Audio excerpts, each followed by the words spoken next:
Hi, my name is Hannah Mutron. I am going to walk you through our AI metadata for architectural images project that we've been working on at UT Austin Libraries.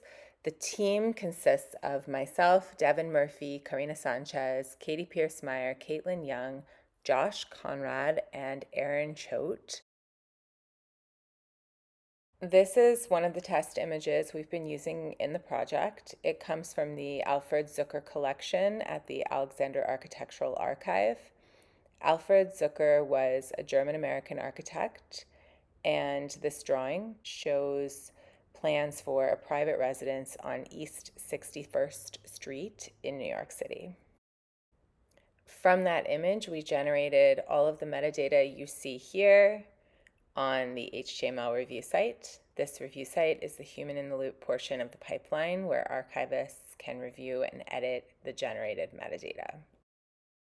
Metadata includes fields like genre, title, description, date, medium, and support, as well as contributors, named entities, and below you'll see subjects. For the subjects, the large language model generates candidate topics based on the image and the collection context. We then use those to retrieve verified control vocabulary subject headings and their associated URIs. While I take you on a little tour here, I do want to emphasize that this is an active project and we are working to make improvements to the pipeline based on the results that we're getting. It also is a kind of core belief of the work that we're doing right now that human in the loop is essential for this kind of metadata. Now we are going to dive into the details. The project structure here. So we have scripts for different large language model providers. And you can find all of this information on GitHub. It is open source. There you can test with your own collections. And we have scripts for Anthropic, for Gemini models, for OpenAI, and also OpenAI via Portkey, if that is something that your institution is using. This is our config file. You can set the pipeline to process multiple collection folders or a single collection folder. They can have as many images as you'd like in them. You can also set the model configuration, the providers, and the models for steps 1 and 3. We're going to be using Gemini 3 Flash Preview today.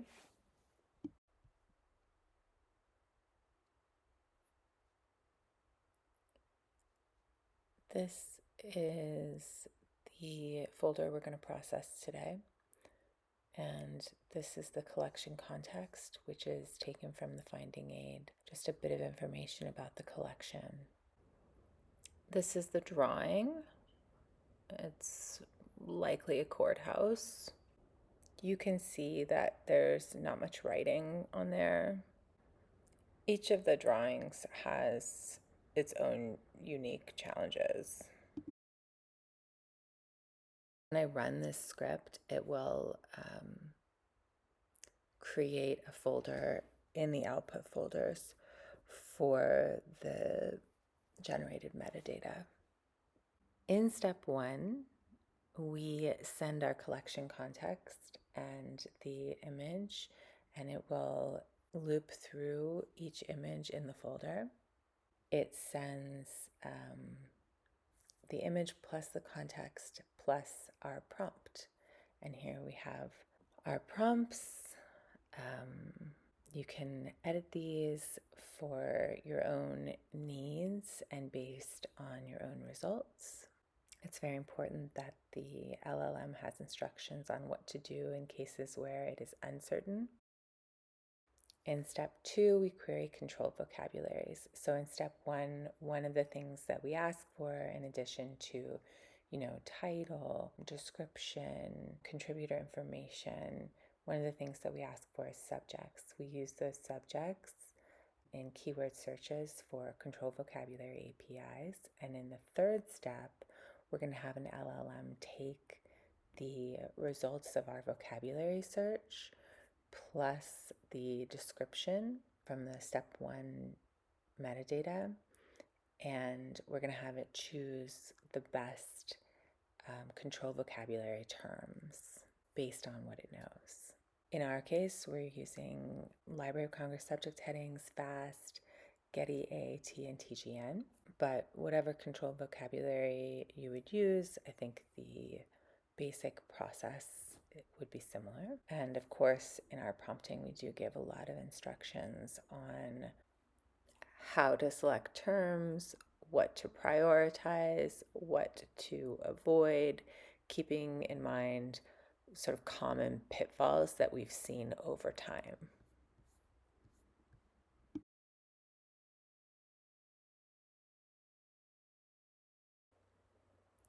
For entity report creation, we're taking the entities that were pulled out in step 1 and fuzzy matching them so that we can connect entities that are likely the same but with a different spelling, and we are tracking the appearances that that entity made in a collection so that we can get an idea of frequency.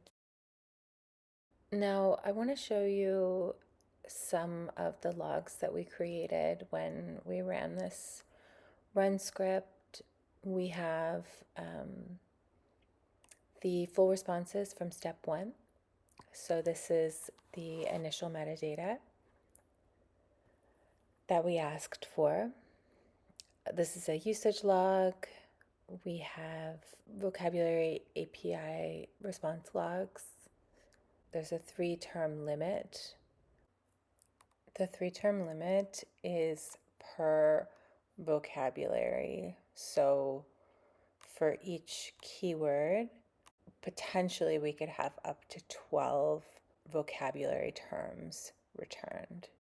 You can see some of them are more relevant than others, which is why step 3 is important. Here is the vocabulary selection log. So this is the conversation with the LLM, the full responses, which includes the reasoning behind their decisions. This is the drawings workflow JSON. It includes all the information that we've created up until this point. And then we have another deliverable format, a spreadsheet, which may be easier viewing. Now we're going to look at the purpose-built HTML review site that is generated by our pipeline. We have a website here which on the left side has the image that has been processed, and on the right side has all the metadata fields that we've populated. You can open the image in a tab, go back and forth, and make your edits to the generated metadata. So now I'm going to take you sort of slowly through the process of editing a record on this website. So an archivist can go in, add text, delete text, and it is being recorded in local storage in your browser so that you can export that information.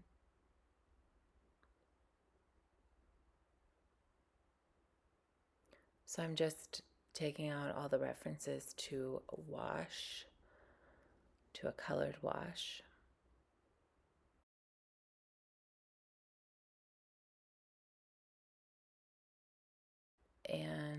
These are the subjects or the keywords. I'm going to reject one, and it will cascade reject the subject headings that are associated with that keyword.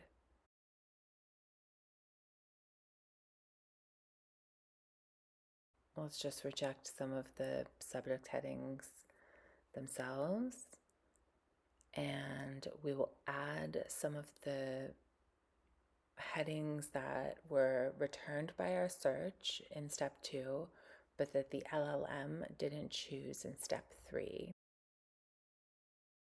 We can add format terms. We can also add a custom subject heading, just a subject heading that wasn't in the search results and therefore isn't in the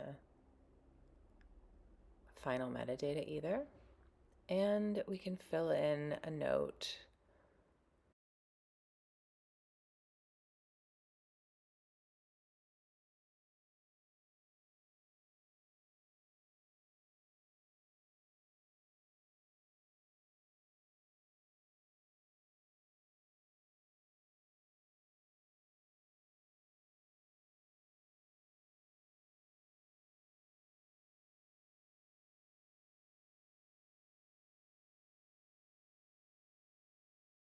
Okay, so now we're going to export our decisions to JSON. Typically this will go to the downloads folder and then I move it over. Here it's asking me, because I'm in a guest profile, where to put it.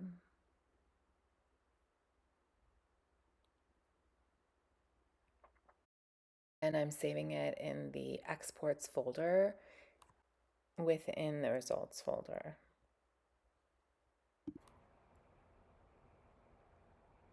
And there it is. All the changes that we have made are recorded here.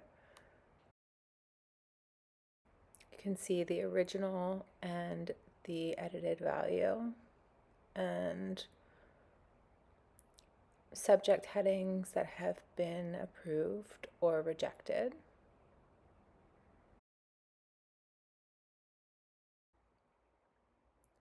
The Integrate Archivist Edits script has 2 functions.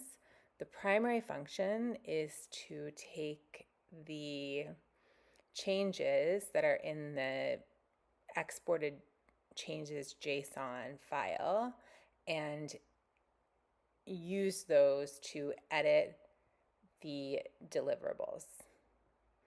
The second thing that it can do is, when run in evaluator mode, it can create just an edit report and not make any actual changes to the deliverable files. In our JSON folder, we now have the edit report. In the edit report, we are looking at so many different metrics, and currently our working group is evaluating which are the most important for our particular context. But some of the metrics that we're looking at are the edit rate. For example, the text field edit rate would be the number of text fields that were edited for a particular record out of the total text fields for that record. We're also looking at details of the text that was changed, the characters added, deleted, the added distance, the token sort ratio, etc. There's no perfect metric, but when we look at the patterns that are happening for example, a particular large language model, we can see overall trends. And this is one way that we can evaluate, for example, new models as they become available. I just want to show you now what it looks like when we run the Integrate Archivist Edits script normally. So it creates an original outputs folder, and in that original outputs folder, you're going to have the drawings JSON, which will have all the original data. And now in our drawings workflow JSON, for instance, here you can see that testing, testing, testing. You can see that the wash has been taken out.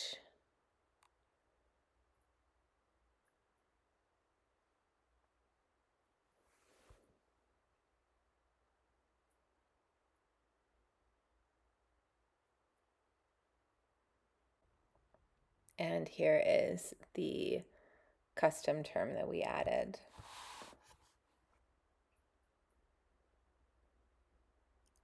So I wanted to show you a few of the other images that we've been using in our evaluation and testing so far.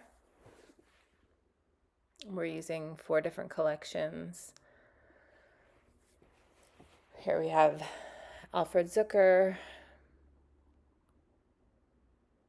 We have Charles Stephen Dilbeck. We have an image from the UT Buildings collection. And as you can see, we have a lot of evaluations to process. So in order to make that easier, we do have a batch evaluator script. And in order to compile all of the statistics that we are working with in our edit reports, we have an edit report analysis script. In this spreadsheet that's been created by running the script on as many of the edit reports as we want, we have a tab that is an overview of across all the evaluators and the collections for the different LLMs. So this could be used to evaluate new large language models as they're released. We also have the large language models broken out by task. And we have some information about task difficulty. We have information about the evaluated behavior, collection difficulty, etc.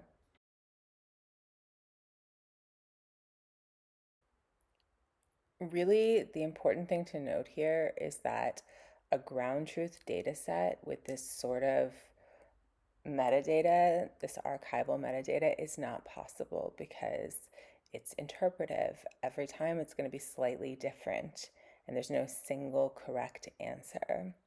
So instead of a ground truth data set, we can take the metrics from our archivist review behavior and use those to judge the quality of the outputs. I just want to show another collection with different types of drawings with more textual information. This is the Charles Stephen Dilbeck collection, and for our testing, we were working with 4 images.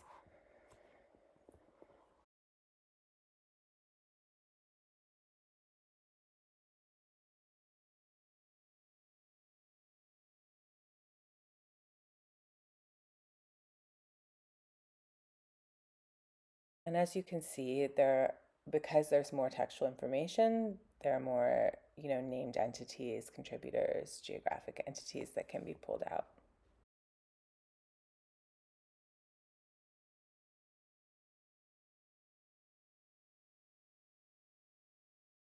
Thank you so much. I hope you enjoyed the video. We are in the process of evaluating this pipeline, and I'm sure we'll be out with more information on that in the future. For more information, you can visit our GitHub repository.